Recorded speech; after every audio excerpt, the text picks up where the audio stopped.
Good evening friends. ಇವತ್ತಿನ ಕ್ಲಾಸ್ನಲ್ಲಿ ಇವತ್ತಿನ ವೀಡಿಯೋದಲ್ಲಿ ಏನಪ್ಪ ಅಂತಂದ್ರೆ ಪಂಚವಾರ್ಷಿಕ ಯೋಜನೆಗಳ ಕುರಿತು ಡಿಸ್ಕಸ್ ಮಾಡೋಣ. ಇಲ್ಲಿ ಮೇನ್ಲಿ ಏನಪ್ಪ ಅಂತಂದ್ರೆ ಪಂಚವಾರ್ಷಿಕ ಯೋಜನೆ ಕುರಿತು ಡಿಸ್ಕಸ್ ಮಾಡೋಕ್ಕಿಂತ ಮುಂಚೆ ಪಂಚವಾರ್ಷಿಕದ ಹಿನ್ನೆಲೆಯನ್ನು ನಾವು ಒಂದು ಸ್ವಲ್ಪ ನೋಡೋಣ. ಹಿನ್ನೆಲೆ ಅಂದರೆ ಅದರಲ್ಲಿ ಏನೇನಪ್ಪ ಅಂತಂದ್ರೆ ಪ್ರಾರಂಭಿಕದ ಪಂಚವಾರ್ಷಿಕ ಯೋಜನೆ ಪ್ರಾರಂಭ ಹೆಂಗಾಯಿತು, ಎಲ್ಲಾಯಿತು, ಇನ್ನು ಅದರ ಪ್ರಾರಂಭದ ನಂತರ 1918ರ ಮಿಲ್ಲರ್ ಆಯೋಗ ಬರ್ತದೆ. ತದನಂತರ 1934ರಲ್ಲಿ ಸರ್ ಎಂ ವಿಶ್ವೇಶ್ವರಯ್ಯವರ ಘೋಷಣೆ ಏನಿರ್ತಾವಪ್ಪ ಅಂತಂದ್ರೆ ಕೈಗಾರೀಕರಣ ಇಲ್ಲವೇ ನಾಶ ಅಂತ ಒಂದು ಘೋಷಣೆ ಇದೆ. ಆ ಘೋಷಣೆ ಮತ್ತು ವಿಶ್ವೇಶ್ವರಯ್ಯ ಹೆಸರಿನಲ್ಲಿ ಒಂದು ಆಯೋಗ ರಚನೆ ಆಗಿರ್ತದೆ, ಅದು ಕೂಡ ನೋಡೋಣ.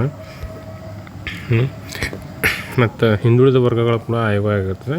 ಇದು ಮೊದಲ ಅಂತಂದ್ರೆ ಹಿಂದುಳಿದ ವರ್ಗಗಳ ಆಯೋಗ ಅಂತಂದ್ರೆ 1993ರಲ್ಲಿ ಆಗಿರ್ತದೆ. ಇನ್ನು ಕರಾಚಿ ಕಾಂಗ್ರೆಸ್ ಅಧಿವೇಶನ 1931 ಬಗ್ಗೆ ನೋಡೋಣ. ಫೈಜಾಪುರ್ ಅಧಿವೇಶನದ ಬಗ್ಗೆ ನೋಡೋಣ. ತ್ರಿಪುರ ಕಾಂಗ್ರೆಸ್ ಅಧಿವೇಶನದ ಬಗ್ಗೆ ನೋಡೋಣ. ರಾಷ್ಟ್ರೀಯ ಯೋಜನಾ ಸಮಿತಿ ಬಗ್ಗೆ ನೋಡೋಣ. ಬಾಂಬೆ ಪ್ಲ್ಯಾನ್ ಬಾರಿದಾಗ ನೋಡೋಣ. ಇನ್ನು ಎಸ್.ಎನ್. ಅಗರ್ವಾಲ್ ಗಾಂಧಿಯವರ ಬಗ್ಗೆ ನೋಡೋಣ. ಎಸ್.ಎನ್. ಅಗರ್ವಾಲ್ ಗಾಂಧಿ ಯೋಜನೆ ಬರೆದ ನೋಡೋಣ. 1945 ಜನತಾ ಯೋಜನೆ ಕುರಿತು ನೋಡೋಣ. ಸರ್ವೋದಯ ಯೋಜನೆ ಕುರಿತು ನೋಡೋಣ. ಇನ್ನು ಯೋಜನೆ ಆಯೋಗದ ಕುರಿತು ನೋಡೋಣ. ಇನ್ನು ಯೋಜನಾ ಆಯೋಗಗಳು ಅಂದರೆ ಎಷ್ಟು ಯೋಜನೆಗಳು ಆ ಯೋಜನಾ ಆಯೋಗಗಳಾಗಿವೆ ಅದು ಕೂಡ ನೋಡೋಣ. ಇಲ್ಲಿ ಮೊದಲನೇದು ಪ್ರಾರಂಭಿಕ ಏನಪ್ಪ ಅಂತಂದ್ರೆ ಈ ಪಂಚವಾರ್ಷಿಕ ಯೋಜನೆ ಮೊದಲು ಅಳವಡಿಸಿಕೊಂಡಿರೋ ದೇಶ ಯಾವುದಪ್ಪ ಅಂತಂದ್ರೆ USSR ಅಂದರೆ union of Soviet socialist republic ಅಂತ ಅಂದ್ರೆ ರಷ್ಯಾನ ಕರೀತಾರೆ. ಪ್ರಥಮವಾಗಿ ಅಳವಡಿಸಿಕೊಂಡಿರೋ ರಾಷ್ಟ್ರ ರಷ್ಯಾ. 1928ರಲ್ಲಿ ಅಳವಡಿಸ್ಕೊಂಡಿತ್ತು ಯಾವುದು ರಷ್ಯಾ. ಅಂದಿನ ಅಧ್ಯಕ್ಷ ಯಾರಪ್ಪ ಅಂದ್ರೆ ಸ್ಟಾಲಿನ್ ಆಗಿದ್ದರು. ಇನ್ನು USSRನ ಫುಲ್ ಫಾರ್ಮ್ ಏನಪ್ಪ ಅಂತಂದ್ರೆ ಈಗ ಹೇಳಿದಾಗ union of Soviet socialist republic. ಇನ್ನು 1918ರ ಮಿಲ್ಲರ್ ಆಯೋಗ. 1918ರ ಮಿಲ್ಲರ್ ಆಯೋಗ ಇದು ಜಸ್ಟಿಸ್ ಮಿಲ್ಲರ್ ಆಯೋಗ ಅಂತ ಕರೀತಾರೆ. ಅಂದರೆ ಈ ಆಯೋಗದ ಅಧ್ಯಕ್ಷರು ಆಗಿರ್ತಾರಪ್ಪ ಅಂತಂದ್ರೆ ಜಸ್ಟಿಸ್ ಮಿಲ್ಲರ್ ಆಗಿರ್ತಾರೆ. 1918ರಲ್ಲಿ ನಾಲ್ವಡಿ ಕೃಷ್ಣರಾಜ ಒಡೆಯರ್ ಅವರು ನೇಮಕ ಮಾಡಿರ್ತಾರೆ. ಆ ಒಂದು ಆಯೋಗದಲ್ಲಿ ಸರ್ ಎಂ ವಿಶ್ವೇಶ್ವರಯ್ಯವರು ಕೂಡ ಮೈಸೂರು ರಾಜ್ಯದಲ್ಲಿ ದಿವಾನರಾಗಿ ಕೆಲಸ ನಿರ್ವಹಿಸಿರ್ತಾರೆ. ಈ ಮಿಲ್ಲರ್ ಆಯೋಗ ಯಾವುದ್ರ ಬೇರೆದಾಗಿರ್ತದಪ್ಪ ಅಂತಂದ್ರೆ ಮೀಸಲಾತಿ ಕುರಿತು ಆಯೋಗ ಇರ್ತದೆ. ಆದ ಕಾರಣ ಏನಪ್ಪ ಅಂತಂದ್ರೆ 1918ರಲ್ಲಿ ವಿಶ್ವೇಶ್ವರಯ್ಯವರು ರಾಜೀನಾಮೆ ನೀಡ್ತಾರೆ. ಕಾರಣ ಏನಪ್ಪ ಅಂತಂದ್ರೆ ಆ ಆಯೋಗವು ದೇಶದಲ್ಲಿ ಪ್ರಥಮ ಬಾರಿಗೆ ಮೀಸಲಾತಿ ಕುರಿತು ರಚಿಸಿದ ಆಯೋಗ ಆಗಿರ್ತದೆ. ಆ ಆಯೋಗದಲ್ಲಿ ಮೀಸಲಾತಿ ಕುರಿತು ಭಿನ್ನಾಭಿಪ್ರಾಯ ಉಂಟಾಗುತ್ತದೆ. ಯಾರ್ಯಾರು ನಡ್ಬೇಕಪ್ಪ ಅಂದ್ರೆ ಈ ಆಯೋಗದ ಸದಸ್ಯರು, ಅಧ್ಯಕ್ಷರು ಮತ್ತು ವಿಶ್ವೇಶ್ವರಯ್ಯರ ನಡುವೆ. ಅದಕ್ಕೆ ಏನು ಮಾಡ್ತಪ್ಪ ಅಂತಂದ್ರೆ ಇವರು ವಿಶ್ವೇಶ್ವರಯ್ಯನವರು ರಾಜೀನಾಮೆ ನೀಡ್ತಾರೆ. ಇನ್ನು 1934ರಲ್ಲಿ ಸರ್ ಎಂ ವಿಶ್ವೇಶ್ವರಯ್ಯ ಅವರ ಘೋಷಣೆ. ಅದು ಮೊದಲು ಘೋಷಣೆ ಏನಪ್ಪ ಅಂತಂದ್ರೆ ಕೈಗಾರೀಕರಣವೇ ಇಲ್ಲವೇ ವಿನಾಶ ಅಂತ ಹೇಳ್ತಾರೆ. ಇಂಡಸ್ಟ್ರಿಯಲೈಸ್ ಅದರ್ವೈಸ್ ಪೆನಿಸ್ ಅಂತ ಹೇಳ್ತಾರೆ. A plan economy for India, ಭಾರತದ ಆಯೋಜಿತ ಅರ್ಥವ್ಯವಸ್ಥೆ. ಇದು ಸರ್ ಎಂ ವಿಶ್ವೇಶ್ವರಯ್ಯವರ ಬರೆದಿರುವಂತಹ ಒಂದು ಪುಸ್ತಕ. ಇಲ್ಲಿ ಮೊದಲನೇದಾಗಿ ಸರ್ ಎಂ ವಿಶ್ವೇಶ್ವರಯ್ಯವರ ಆಯೋಗ. ಈ ಆಯೋಗ ಅದ್ರ ಕುರಿತಪ್ಪ ಅಂತಂದ್ರೆ ಬೆಂಗಳೂರಿನಲ್ಲಿ ಗಣೇಶ ಉತ್ಸವ ಗಲಾಟೆ ನಡೀತಾ ಇರ್ತದೆ. ಆ ಗಲಾಟೆ ಕುರಿತು ವರದಿ ಸಲ್ಲಿಸಲು ಏನಪ್ಪ ಅಂತಂದ್ರೆ ಈ ಸರ್ ಎಂ ವಿಶ್ವೇಶ್ವರಯ್ಯವರ ಹೆಸರಿನ ಮೇಲೆ ಒಂದು ಆಯೋಗ ರಚನೆ ಮಾಡಿರ್ತಾರೆ. ಇಲ್ಲಿ ಬೆಂಗಳೂರಿನಲ್ಲಿ ಗಣೇಶ ಉತ್ಸವದಲ್ಲಿ ಆಗಿರತಕ್ಕಂಥ ಗಲಾಟೆ ಕುರಿತು ಒಂದು ತನಿಖೆಯನ್ನು ನಡೆಸಲು ಈ ಆಯೋಗವನ್ನು ರಚನೆ ಮಾಡ್ತಾರೆ. ಇನ್ನು ಹಿಂದುಳಿದ ವರ್ಗಗಳ ಆಯೋಗ. ಈ ಆಯೋಗ ಏನಪ್ಪ ಅಂತಂದ್ರೆ 1993ರಲ್ಲಿ ರಚನೆ ಮಾಡ್ತಾರೆ. ಸ್ವತಂತ್ರ ಭಾರತದಲ್ಲಿ ಹಿಂದುಳಿದ ವರ್ಗಗಳ ಆಯೋಗ ಕುರಿತು ರಚಿಸಲಾದ ಆಯೋಗ ಯಾವುದು ಹಿಂದುಳಿದ ವರ್ಗಗಳ ಕುರಿತು. ಆ ಆಯೋಗದ ಅಧ್ಯಕ್ಷರಪ್ಪ ಅಂತಂದ್ರೆ ಕಾಕಾ ಸಾಹೇಬ್ ಕಾಲೇಕರ್ ಆಯೋಗ. ಇವರು ಗುಜರಾತದವರಾಗಿರ್ತಾರೆ ಮೂಲತಃ. 1955ರಲ್ಲಿ ಕರ್ನಾಟಕದ ಪ್ರಥಮ ಭಾರತ ರತ್ನ ಪ್ರಶಸ್ತಿಯನ್ನು ಪಡೆದವರು ಸರ್ ಎಂ ವಿಶ್ವೇಶ್ವರಯ್ಯ. ಸಾರಿ, ಇಲ್ಲಿ ಕರ್ನಾಟಕದ ಅಂತ ಬರೀಬೇಕಾಗಿತ್ತು, ಖಾಲಿ ಕರ್ನಾಟಕ ಅಂತ ಬರ್ತಿದ್ದೆ. ಇನ್ನು ಕರಾಚಿ ಕಾಂಗ್ರೆಸ್ ಅಧಿವೇಶನ 1931. ಕರಾಚಿ ಕಾಂಗ್ರೆಸ್ ಅಧಿವೇಶನ 1931ರಲ್ಲಿ ಆಗ್ತದೆ. ಇದರ ಅಧ್ಯಕ್ಷರು ಸರ್ದಾರ್ ವಲ್ಲಭಾಯ್ ಪಟೇಲ್ರವರು. ಇವರನ್ನು ಉಕ್ಕಿನ ಮನುಷ್ಯ, ಭಾರತದ ಬಿಸ್ಮಾರ್ಕ್ ಅಂತ ಕೂಡ ಕರೆಯುತ್ತಾರೆ. ಇವರ ಹೆಸರು 2 ಹೆಸರಿನಿಂದ ಕರೀತಾರೆ. ಯಾರಿಗೆ? ಇವರು ಸರ್ದಾರ್ ವಲ್ಲಭಾಯ್ ಪಟೇಲ್ ಅವರು. ಇವರು ಕರಾಚಿ ಕಾಂಗ್ರೆಸ್ ಅಧಿವೇಶನದ ಆಗಿರ್ತಾರೆ. ಯಾವಾಗಪ್ಪ ಅಂದ್ರೆ 1931 ಈ ಅಧಿವೇಶನ ಆಗಿರ್ತದೆ. ಈ ಅಧಿವೇಶನದಲ್ಲಿ 2 ಘೋಷಣೆಗಳನ್ನು ಮಾಡ್ತಾರೆ. ಯಾರಪ್ಪ ಅಂತಂದ್ರೆ ಸರ್ದಾರ್ ವಲ್ಲಭಾಯ್ ಪಟೇಲ್ರವರ ಅಧ್ಯಕ್ಷತೆಯಲ್ಲಿ ಕರಾಚಿ ಕಾಂಗ್ರೆಸ್ ಅಧಿವೇಶನದಲ್ಲಿ 2 ಘೋಷಣೆಗಳನ್ನು ಮಾಡ್ತಾರೆ. ಒಂದು ಎಕನಾಮಿಕ್ ರಿಫಾರ್ಮ್ಸ್, ಆರ್ಥಿಕ ಸುಧಾರಣೆ, ಇನ್ನೊಂದು ಫಂಡಮೆಂಟಲ್ ರೈಟ್ಸ್, ಮೂಲಭೂತ ಹಕ್ಕುಗಳ ಕುರಿತು ಏನಪ್ಪ ಅಂತಂದ್ರೆ 2 ಘೋಷಣೆಗಳನ್ನು ಮಾಡ್ತಾರೆ ಕಾಂಗ್ರೆಸ್ ಅಧಿವೇಶನದಲ್ಲಿ. ಇವು ಯಾಕೆ ಡಿಸ್ಕಷನ್ ಅಪ್ಪ ಅಂತಂದ್ರೆ ಯೋಜನಾ ಆಯೋಗ ರಚನೆ ಆಗ್ಲಿಕ್ಕೆ ಇವು ಮೂಲ ಕಾರಣಗಳು. ಇಲ್ಲೇ ನೋಡಿ, ಎಕನಾಮಿಕ್ ರಿಫಾರ್ಮ್ಸ್ ಅಂದ್ರೆ ಆರ್ಥಿಕ ಸುಧಾರಣೆಗಳ ಕುರಿತು ಯೋಜನಾ ಆಯೋಗದಲ್ಲಿ ಹಲವಾರು ಏನಪ್ಪ ಅಂದ್ರೆ ಸುಧಾರಣೆಗಳು ತಂದಿರ್ತಾರೆ. ಅಂಥ ಆರ್ಥಿಕ ಯೋಜನೆಗಳನ್ನು ಕೂಡ ಈ ಕೆಲವೊಂದು ಅಧಿವೇಶನಗಳ ಮುಖಾಂತರ ಬಂದಿರ್ತಾವೆ. ಯಾವ ಪಂಚವಾರ್ಷಿಕ ಯೋಜನೆಗಳು, ಈಗ ನಾವು ಪಂಚವಾರ್ಷಿಕ ಯೋಜನೆಗಳು ಅಂತೀವಿ. 1950 ಅಂದರೆ ಬಿಫೋರ್ ಆ ಯೋಜನೆಗಳನ್ನು ಕಾರ್ಯರೂಪಕ್ಕೆ ತರೋದಕ್ಕಿಂತ ಮುಂಚೆ ಕೆಲವೊಂದು ಸುಧಾರಣೆಗಳನ್ನು ಈ ಅಧಿವೇಶನದ ಮೂಲಕ ಘೋಷಣೆಗಳು ಆಗಿರ್ತವೆ. ಇನ್ನೊಂದೇನಪ್ಪ ಅಂತಂದರೆ ಜೈಪುರ್ ಅಧಿವೇಶನ 1936. ಈ ಜೈಪುರ್ ಅಧಿವೇಶನ ಫೈಜಾಪುರ್ ಅಧಿವೇಶನ ಇದೆ. 1936ರಲ್ಲಿ ಫೈಜಾಪುರ್ ಅಧಿವೇಶನ. ಈ ಫೈಜಾಪುರ್ ಈಗಿನ UPನಲ್ಲಿದೆ, ಅಂದರೆ ಈಗಿನ ಉತ್ತರ ಪ್ರದೇಶದಲ್ಲಿದೆ. ಅಧ್ಯಕ್ಷರು ಜವಾಹರ್ಲಾಲ್ ನೆಹರು. ಈ ಅಧಿವೇಶನವು ಹಳ್ಳಿಯಲ್ಲಿ ನಡೆದ ಮೊದಲನೇ ಅಧಿವೇಶನ. ಅಂದ್ರೆ ಎಷ್ಟು ಕಾಂಗ್ರೆಸ್ ಅಧಿವೇಶನಗಳು ನಡೆದಿರ್ತಾವಲ್ಲ, ಅಥವಾ ಬೇರೆ ಯಾವೇ ಅಧಿವೇಶನಗಳು ಹಳ್ಳಿಯಲ್ಲಿ ನಡೆದಿರುವುದಿಲ್ಲ. ಇದು ಫೈಜಾಪುರ್ ಅಧಿವೇಶನ ಪ್ರಥಮವಾಗಿ ದೇಶದಲ್ಲಿ ನಡೆದಿರ್ತಕ್ಕಂಥ ಹಳ್ಳಿ ಅಧಿವೇಶನ. ಈ ಅಧಿವೇಶನದಲ್ಲಿ ರೈತರ ಆರ್ಥಿಕ ಸ್ಥಿತಿಗತಿಗಳ ಸುಧಾರಣೆ ಕುರಿತು ಘೋಷಣೆ ಮಾಡಲಾಗಿದೆ. ಯಾವುದು? ಫೈಜಾಪುರ್ ಅಧಿವೇಶನದಲ್ಲಿ 1936ರಲ್ಲಿ. ಇನ್ನು ಕರಾಚಿ ಅಧಿವೇಶನದಲ್ಲಿ ಎಕನಾಮಿಕ್ ರಿಫಾರ್ಮ್ಸ್ ಮತ್ತು ಫಂಡಮೆಂಟಲ್ ರೈಟ್ಸ್ಗಳ ಕುರಿತು ಏನಪ್ಪ ಅಂದ್ರೆ ಘೋಷಣೆ ಮಾಡಿರ್ತಾರಲ್ಲ, ಅದೇ ರೀತಿ ಈ ಒಂದು ಫೈಜಾಪುರ್ ಅಧಿವೇಶನದಲ್ಲಿ ಕೂಡ ರೈತರ ಆರ್ಥಿಕ ಸ್ಥಿತಿಗತಿ ಸುಧಾರಣೆ ಕುರಿತು ಘೋಷಣೆ ಮಾಡಿರ್ತಾರೆ. ಇನ್ನು ನೆಕ್ಸ್ಟ್ ಏನಪ್ಪ ಅಂದ್ರೆ ತ್ರಿಪುರ ಕಾಂಗ್ರೆಸ್ ಅಧಿವೇಶನ. ಇದು 1938ರಲ್ಲಿ ಜರುಗಿರ್ತದೆ. ಇನ್ನು ತ್ರಿಪುರ ಕಾಂಗ್ರೆಸ್ ಅಧಿವೇಶನ ಅಧ್ಯಕ್ಷರು ಯಾರಪ್ಪ ಅಂತಂದ್ರೆ, ಈ ಅಧಿವೇಶನದಲ್ಲಿ ಅಧ್ಯಕ್ಷ ಚುನಾವಣೆ ಆಗಿರ್ತದೆ.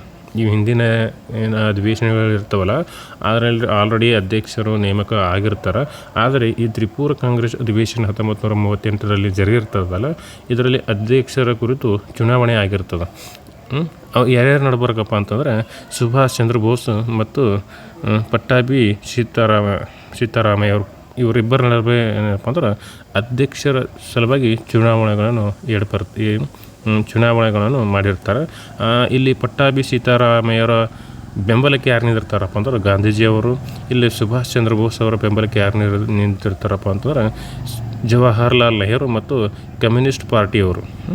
ಈ ಇಬ್ಬರು ಏನಪ್ಪ ಅಂದ್ರೆ ಅಧ್ಯಕ್ಷ ಚುನಾವಣೆಗೆ ಸ್ಪರ್ಧೆ ಮಾಡಿರ್ತಾರೆ. ಈ ಸ್ಪರ್ಧೆಯಲ್ಲಿ ಯಾರಪ್ಪ ಅಂತಂದ್ರೆ ಸುಭಾಷ್ ಚಂದ್ರ ಬೋಸ್ ಅವರು ವಿಜೇತರಾಗಿರ್ತಾರೆ. ಆದರೂ ಕೂಡ ಏನಪ್ಪ ಅಂತಂದ್ರೆ 1938ರಲ್ಲಿ ನಡೆದ ಅಧ್ಯಕ್ಷೀಯ ಚುನಾವಣೆಯಲ್ಲಿ ನೆಹರು ಮತ್ತು ಕಮ್ಯುನಿಸ್ಟ್ ಪಾರ್ಟಿಯವರು ಇವರಿಬ್ಬರ ಬೆಂಬಲದಿಂದಾಗಿ ಸುಭಾಷ್ ಚಂದ್ರ ಬೋಸ್ ಅವರು ಏನಪ್ಪ ಅಂತಂದ್ರೆ ತ್ರಿಪುರ ಕಾಂಗ್ರೆಸ್ ಅಧಿವೇಶನದ ಅಧ್ಯಕ್ಷರಾಗಿ ನೇಮಕ ಆಗ್ತಾರೆ. ಈ ಸಂದರ್ಭದಲ್ಲಿ ಗಾಂಧೀಜಿಯವರು ಏನು ಹೇಳ್ತಾರಪ್ಪ ಅಂತಂದ್ರೆ, ಪಟ್ಟಾಭಿ ಸೀತಾರಾಮಯ್ಯರವರ ಸೋಲು ನನ್ನ ಸೋಲು ಅಂತ ಹೇಳ್ತಾರೆ. ಯಾರು? ಮಹಾತ್ಮ ಗಾಂಧೀಜಿಯವರು.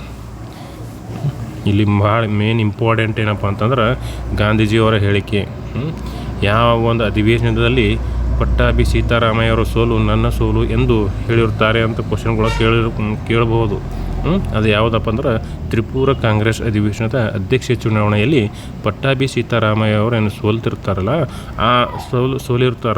ಆ ಸೋತಿದ್ದ ಕಾರಣಕ್ಕಾಗಿ ಗಾಂಧೀಜಿಯವರು ಏನು ಹೇಳ್ತಾರೆ, ಕಾರಣ ಏನಪ್ಪ ಅಂದ್ರೆ ಗಾಂಧೀಜಿಯವರು ಪಟ್ಟಾಭಿ ಸೀತಾರಾಮಯ್ಯ ಅವರಿಗೆ ಬೆಂಬಲ ವ್ಯಕ್ತಪಡಿಸ್ತಾರೆ.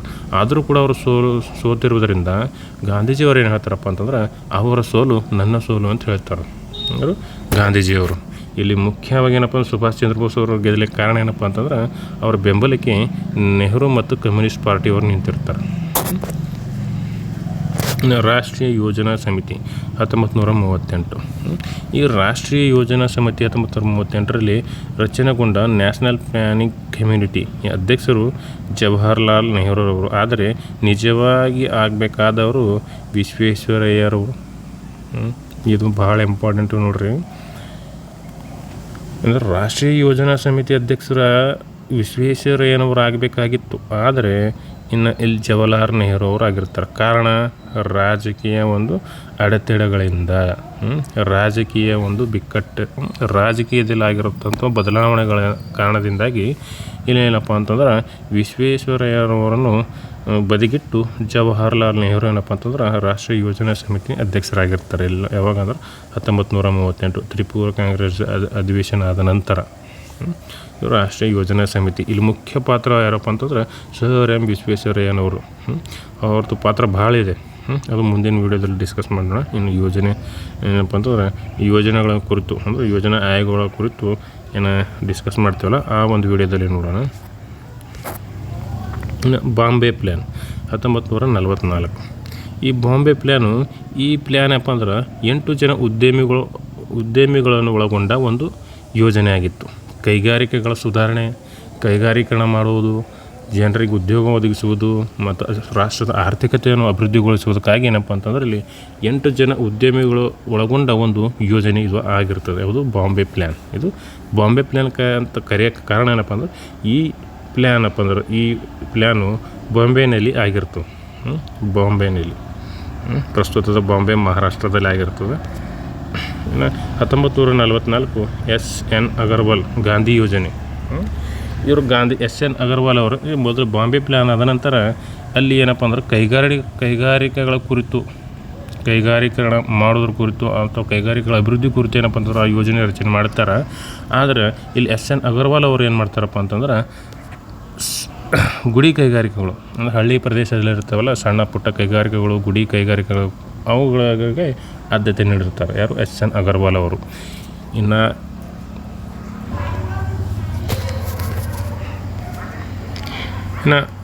10ನೇದಾಗಿ 1945ರಲ್ಲಿ ಜನತಾ ಯೋಜನೆ. ಈ ಜನತಾ ಯೋಜನೆಯನ್ನು ಮೂಲತಃ ಕಮ್ಯುನಿಸ್ಟ್ ಪಕ್ಷದ ತತ್ವಗಳನ್ನು ಹೊಂದಿರುವ MN ರಾಯರವರು ಜಾರಿಗೆ ತರ್ತಾರೆ. MN ರಾಯರವರ ಪತ್ರಿಕೆ ಯಾವುದಪ್ಪ ಅಂತಂದ್ರೆ ಇಲ್ಲಿ MN ರಾಯರವರ ಪತ್ರಿಕೆ ಅಂದ್ರೆ ವ್ಯಾನ್ಗಾರ್ಡು. ಈ ಪತ್ರಿಕೆ ಮುಖಾಂತರ ಏನಪ್ಪ ಅಂದ್ರೆ ಜನರಿಗೆ ಯೋಜನೆಗಳ ಕುರಿತು ಒಂದು ತಿಳುವಳಿಕೆ ಹುಟ್ಟಿಸುವುದಾಗಲಿ, ವಿಚಾರಗಳನ್ನು ಮುಟ್ಟಿಸುವುದಾಗಲಿ ಮಾಡ್ತಿರ್ತಾರೆ. ಯಾರಪ್ಪ ಅಂದ್ರೆ MN ರಾಯರವರು ಈ ಜನತಾ ಯೋಜನೆ ಅಧ್ಯಕ್ಷರಾಗಿರ್ತಾರೆ.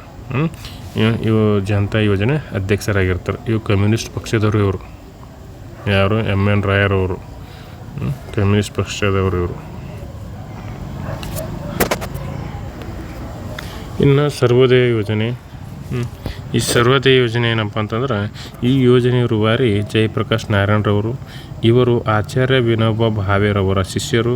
ಇವರ ಆಚಾರ್ಯ ವಿನೋಬಾ ಭಾವೆರವರ ಮಾರ್ಗದರ್ಶನದಿಂದ ರಾಜಕೀಯಕ್ಕೆ ಬರ್ತಾರೆ. ಅವರು ಜಯಪ್ರಕಾಶ್ ನಾರಾಯಣರವರು. ಇವರು ಸರ್ವೋದಯ ಯೋಜನೆ ರೂವಾರಿಯವರು. ಇನ್ನು ಯೋಜನೆ ಆಯೋಗ ಪ್ರಾರಂಭಿಸಿದರು. ಪ್ರಾರಂಭಕ್ಕೆ ತಂದರು ಯಾರಪ್ಪ ಅಂದ್ರೆ ಜವಾಹರ್ಲಾಲ್ ನೆಹರು ಅವರು. 1950ರಲ್ಲಿ ಯೋಜನೆ ಆಯೋಗವನ್ನು ಜಾರಿಗೆ ತರ್ತಾರೆ. ಇದರ ಕೇಂದ್ರ ಕಚೇರಿ ನವದೆಹಲಿಯಲ್ಲಿದೆ. ಇನ್ನು ಪ್ರತಿ ಯೋಜನಾ ಆಯೋಗದ ಅಧ್ಯಕ್ಷರು ದೇಶದ ಪ್ರಧಾನಮಂತ್ರಿ ಆಗಿರ್ತಾರೆ. ಅದರ ಮೊದಲಿನ ಮತ್ತು ಉಪಾಧ್ಯಕ್ಷರು ಕೂಡ 1950ರಲ್ಲಿ ಯೋಜನಾ ಆಯೋಗ ಜಾರಿಗೆ ಬಂತಲ್ಲ, ಆವಾಗಿನ ಉಪಾಧ್ಯಕ್ಷರು ಯಾರಪ್ಪ ಅಂದ್ರೆ ಗುಲ್ಜಾರಿಲಾಲ್ ನಂದಾ ಆಗಿರ್ತಾರೆ. ಅವರು ಕ್ಯಾಬಿನೆಟ್ ದರ್ಜೆ ಒಂದು ಅಧಿಕಾರವನ್ನು ಹೊಂದಿರುತ್ತಾರೆ. ಯಾರು? ಗುಲ್ಜಾರಿಲಾಲ್ ನಂದಾ ಅವರು. ಇನ್ನು ನ್ಯಾಷನಲ್ ಡೆವಲಪ್ಮೆಂಟ್ ಕೌನ್ಸಿಲ್, ಇದ್ರ ಅಧ್ಯಕ್ಷರು ಕೂಡ ಪ್ರೈಮ್ ಮಿನಿಸ್ಟರ್ ಆಗಿರ್ತಾರೆ. ಅಂದರೆ ನೀತಿ ಆಯೋಗ ಹೊಸದಾಗಿ ಬಂದಿರತಕ್ಕಂಥದ್ದು ನೀತಿ ಆಯೋಗ. ಇವರು ನರೇಂದ್ರ ಮೋದಿ ಅವರು ಬಂದಾಗ ಆಗಿರ್ತಕ್ಕಂಥ ಆಯೋಗ ಇದು ನೀತಿ ಆಯೋಗ. ನೀತಿ ಆಯೋಗ ಅಂದರೆ ಇದು ರೂಪಿಸಿಕೊಟ್ಟಿರ್ತಂಥ ಯೋಜನೆಗಳನ್ನು ಈ ಯೋಜನೆ ಆಯೋಗ ಜಾರಿಗೆ ತರ್ತದೆ. ಇಷ್ಟೇ ಫರಕ್.